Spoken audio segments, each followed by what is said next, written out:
The particle shown is accelerating down a smooth slope. We want to find the angle of the slope. In other words, we want to find this angle, which I've marked as theta. If we now consider some forces, the weight of the particle will act vertically downwards. There will be a reaction force, and this is always perpendicular to the surface. We can split the weight into components.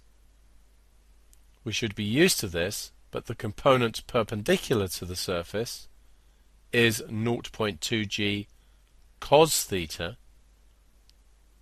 and parallel to the surface is the sine, so we get 0.2g sine theta.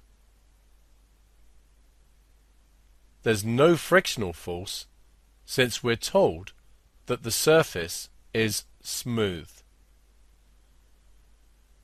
The acceleration is in this direction, and the reaction and the 0.2g cos theta must be in equilibrium.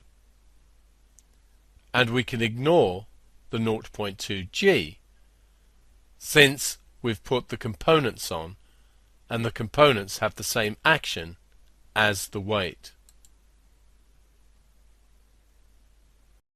As discussed, the R, the normal reaction force, and the 0.2g cos theta, the component of the weight perpendicular to the surface, must balance each other out, since the acceleration is directly down parallel to the surface.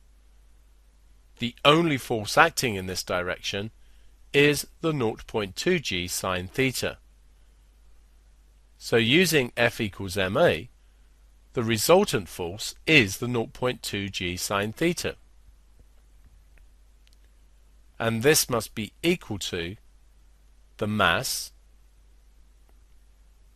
times the acceleration.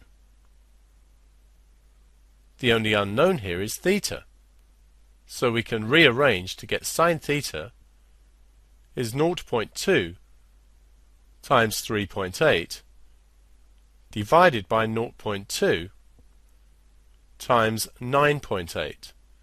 Note here that the 0.2's cancel, so the mass of the object is actually unimportant here. We can calculate this, giving us 0.387 and so on, and then theta will be the inverse sine of this number,